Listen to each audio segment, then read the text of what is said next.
Esse é o Ancapso e nós vamos falar agora de uma mudança de tom no STF muito importante de ontem para hoje, tá? Se você vê como é que estavam as conversas dos principais jornais nos últimos dias, estava todo mundo falando não que Bolsonaro vai ser preso, que as cautelares do Alexandre de Moraes foram muito justas, porque o Bolsonaro estava armando contra o Brasil e não sei o que lá. Então, Alexandre de Moraes fez muito bem, proibiu o Bolsonaro, não sei o que lá, e decretar a prisão domiciliar dele. Enfim, o pessoal estava elogiando muito o Alexandre de Moraes e coisa e tal. E aí, de ontem para hoje, a questão mudou, tá? Você vê aqui, a gente vai falar sobre alguns casos, mas a trinca de editoriais hoje, ó. O Globo: proibir entrevista é indevido e inoportuno. Um caso escandaloso de censura. Só Trumps e Bolsonaros lucram com a força bruta. 3 editoriais nos principais jornais do Brasil. Você sabe que essa trinca de editoriais é combinada, né? Vocês sabem disso, né? Os 3 criticando. O que chama atenção é a mudança em relação ao clima da semana passada e ao clima do início dessa semana, que estava todo mundo torcendo para Bolsonaro ser preso, a esquerda estava animada, que o Bolsonaro esgotou as medidas que justificam prisão preventiva, tem que prender mesmo, não sei o que lá. Ontem parece que tinha as redes de televisão, já estavam na porta da casa do Bolsonaro esperando a prisão dele, não sei o que lá, e aconteceu alguma coisa que mudou os ânimos de ontem para hoje, né? O que teria provocado essa mudança, né? Eu acho que foi o voto do Fux. Eu vou explicar para vocês. Essa notícia foi sugerida por urologista do senhor Ricardo Albuquerque para senador Vote Elevador e várias outras pessoas. Obrigado aí ao pessoal que sugeriu notícias lá no nosso site, no visãolibertaria.com, e obrigado a você que está assistindo o nosso vídeo. Se você gosta do nosso conteúdo, por favor, deixe o seu like, se inscreva aqui no canal, né?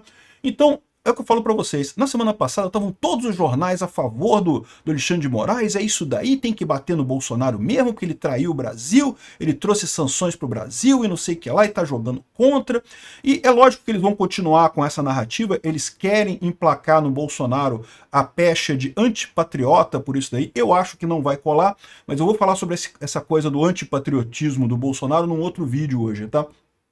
De qualquer forma, estava todo mundo em cima do Bolsonaro. Quer ver uma mudança? Olha só esse artigo da BBC aqui, ó. Agora, se você entrar nesse link, está aqui, ó. Censura prévia ou medida prudente. Advogados divergem sobre decisão de Moraes que veta Bolsonaro nas redes. Mas, se você pegar esse link aqui, ó, e for ver como é que era antes, aqui é o mesmo link aqui, ó. Bolsonaro sob ameaça de prisão por uso das redes. Ou seja, antes não, ele vai ser preso porque está usando as redes, não pode. Eu não vi no Wayback Machine, eu não achei esse link gravado lá, mas no Google ficou aqui, no cache do Google, está aqui o título anterior dessa matéria da BBC, e eles mudaram, de ontem para hoje eles mudaram a matéria, agora ficou, estão pegando mais leve com o Bolsonaro, que por algum motivo estão criticando a decisão do Alexandre de Moraes de censura do Bolsonaro e coisa e tal. Pode ser porque eles perceberam que era censura, né? O fato de que os próprios jornais não puderam entrevistar Bolsonaro, isso é uma coisa, eu apontei isso ontem, né? Isso foi uma censura do Bolsonaro realmente que foi imposta por Alexandre de Moraes, uma coisa absurda, porque não faz sentido essa ideia dele dizer que preserva a liberdade de imprensa, mas não pode na rede social. Que lógica tem isso? Todos os jornais têm coisa nas redes sociais, é tudo a mesma coisa hoje em dia, jornal e notícia e rede social é tudo junto, né? Que negócio é esse? Equivale a uma censura no final das contas. Pode ser que seja isso que fez os jornais mudarem de opinião, mas eu acho que foi alguma coisa mais profunda. Porque não foi só esse caso, né? Vocês lembram que ontem a temperatura estava subindo. Ontem o Hugo Mota tinha fechado o Congresso, literalmente fechou o Congresso, claramente ordenado pelo Alexandre de Moraes. E aí o pessoal da oposição marcou reunião e foi para lá fazer a reunião, e Bolsonaro estava indo para lá também, mas aí de repente eles decidiram voltar todo mundo. O Hugo Mota conversou com os presidentes das comissões, ficou a coisa para agosto, o Bolsonaro não foi no Congresso, deu uma esfriada. Ao mesmo tempo, a prisão do Bolsonaro também meio que saiu, pelo menos no primeiro momento, saiu dessa história toda aqui. O pessoal já está falando aqui, ó. Ministros do STF defendem prudência no caso de Bolsonaro e avaliam que medidas necessárias já foram tomadas. Bolsonaro descumpriu ou não as medidas restritivas. Entenda o que está em análise no STF. Decretar prisão de Bolsonaro nesse momento seria exagerado, diz professor, né? Ou seja, aqui, ó, brechas, intenções e afrontas. Juristas avaliam risco de prisão. Ou seja, a questão toda era... Estava todo mundo torcendo pela prisão do Bolsonaro ontem na esquerda, mas de repente a coisa deu uma aliviada. Alguma coisa aconteceu ao longo do dia de ontem que a situação em Brasília deu uma distensionada. A situação em Brasília entrou mudou o foco, né? O foco estava o Alexandre de Moraes batendo no peito, não porque soberania, porque nós vamos conseguir, não, o Donald Trump não tem o direito de fazer o que está fazendo aqui no Brasil e coisa e tal. E talvez seja certo, realmente não tem o direito de fazer o que está fazendo aqui no Brasil, mas ele está fazendo, e agora? Como é que você vai responder? É o tipo da coisa que muda, meu amigo, tem que responder de alguma forma essa história, né? E bom, eu não sei o que é, né? Mas você tem que juntar com outros pontos também. Por exemplo, quando o Barroso, nessa entrevista aqui, isso aqui tem alguns dias, tá? Foi no dia do elevador. O Barroso deu essa entrevista aqui e quando perguntaram para ele sobre a questão dos vistos, ele ficou quieto. Falou, não, é muito importante isso, mas eu não vou mencionar. Ou seja, ele está ligado que a questão dos vistos doeu no STF. Isso sempre foi a maneira correta, agir nos ministros, não no Brasil, mas, enfim, isso doeu no STF, isso ficou estranho para eles, né? E aí, ou seja, dá para ver que o pessoal sentiu nisso daí, mas eu acho que o ponto, eu posso estar errado, eu não tenho nenhuma informação interna de bastidor, mas a impressão que me dá é que o voto do Fux teve muito mais influência do que pode parecer para todo mundo. Por que eu digo isso? Porque a verdade é que já vinha um monte de gente lá no STF preocupada com as ações do Alexandre de Moraes. Não era só o Fux que estava criticando as ações do Alexandre de Moraes. Era um monte de gente lá no STF que estava criticando as ações do Alexandre de Moraes. Era um monte de gente ali que estava insatisfeita com o Alexandre de Moraes. Não por ele estar perseguindo o Bolsonaro, já falei isso aqui várias vezes. Todo mundo ali quer perseguir Bolsonaro, todo mundo quer prender Bolsonaro ali. A questão é o jeito como o Alexandre de Moraes está tratando a coisa, de forma quase amadora, de forma quase desesperada, visceral, né? Ele tá julgando com a bile, né? Tá julgando com ódio o Bolsonaro. Então, isso fez ele cometer vários erros, e aí você tinha um monte de gente no STF que estava, até então, todo mundo assim, né, chateado com isso, querendo censurar o Alexandre de Moraes, mas ninguém tinha coragem, porque imaginam que se brigarem com o Alexandre de Moraes, aí não vai ter a prisão de Bolsonaro, e todo mundo quer prender Bolsonaro ali. Então ficava aquela situação, né? Se a gente desacreditar Alexandre de Moraes, fica estranho, né? E até quando teve o voto do Fux, saiu a notícia depois que o Fux avisou o Moraes que abriria divergência em julgamento no STF e votaria contra a imposição de tornozeleira. Aí está dizendo a matéria que é até bom ele ter votado contra, porque no final das contas acaba validando o tribunal como um tribunal independente, não sei o que lá e coisa e tal. Essa é a visão errada. Esse processo todo não tem a ver com justiça. A justiça já foi abandonada há muito tempo. Esse processo é um processo midiático. No momento que tem divergência, acabou o brilho do ditador. Até aqui o Alexandre de Moraes podia dizer que não, que eu estou fazendo isso, mas estou 100% apoiado pelos meus colegas aqui do STF. Está todo mundo comigo. Não sou eu que sou um juiz maluco tomando decisão maluca. O STF tem me apoiado. E até aqui tem. Até aqui, se você olhar as votações do STF, todas elas têm têm apoiado o Alexandre de Moraes nessa história, né? Então, quando o Fux abre essa divergência, isso deu um sinal para o pessoal muito sério.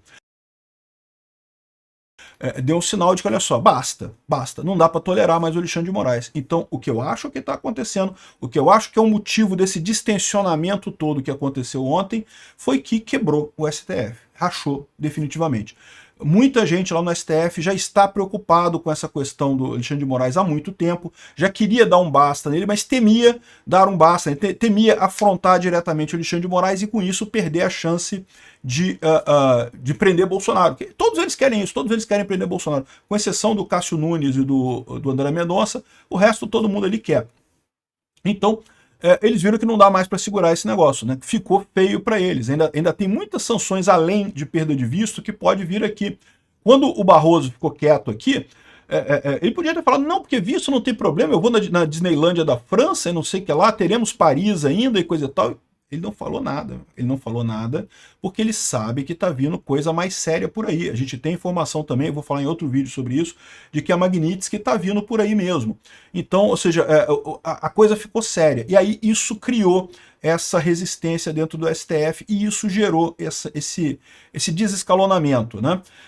A gente não sabe ainda qual vai ser o resultado disso, mas o que dá para entender é que o fato do Fux ter divergido abriu caminho para outras pessoas que estavam lá no STF, inclusive na primeira turma, para dizer que, olha só, realmente não está certo isso não, temos que dar um jeito de voltar nisso daí. Ah, mas que o Trump não tem o direito de pedir isso. Mas você viu o voto do Fux? O Fux falou, não, soberania nossa é inviolável, que não tem nada demais, que não jamais submeteremos a decisão de um país estrangeiro, não sei o que lá mais. o Alexandre de Moraes está errado mesmo e votou contra. Ou seja, pronto, resolve-se o problema, é só isso, né? A defesa do Bolsonaro certamente vai recorrer ao plenário do STF e talvez no plenário do STF o pessoal que não está satisfeito com Alexandre de Moraes também, agora que o Fux abriu divergência nesse núcleo, pode apoiar o Fux e acabar com essa restrição do Bolsonaro que foi aplicada na sexta-feira, que realmente não faz sentido nenhum. Eles não estariam se submetendo aos Estados Unidos, eles estariam voltando atrás de uma decisão. E sabe o que é isso estratégico também? Porque a verdade é que não houve ameaça do Trump sobre essa decisão de sexta-feira. Houve ameaça sobre o processo do Bolsonaro. É uma forma deles sinalizarem para o Trump que, olha só, a gente volta atrás, a gente volta atrás. Só não pode ser pressionado, só não pode ficar pressionando a gente, que aí a gente não vai voltar atrás. Mas se você não pressionar, a gente volta atrás sozinho. Eu não duvido nada que seja alguma coisa dessa que está cozinhando por lá, tá? Outra possibilidade é ter sido algum dos empresários parrudos aqui do Brasil que finalmente resolveu botar ordem na casa, né? Percebeu que as sanções são sérias, que as tarifas vão acontecer e que essa briguinha dos políticos lá de bater no peito e gritar nacionalismo tá ferrando com todo mundo. É o efeito que, em última análise, o Trump queria, pode ser isso também, tá?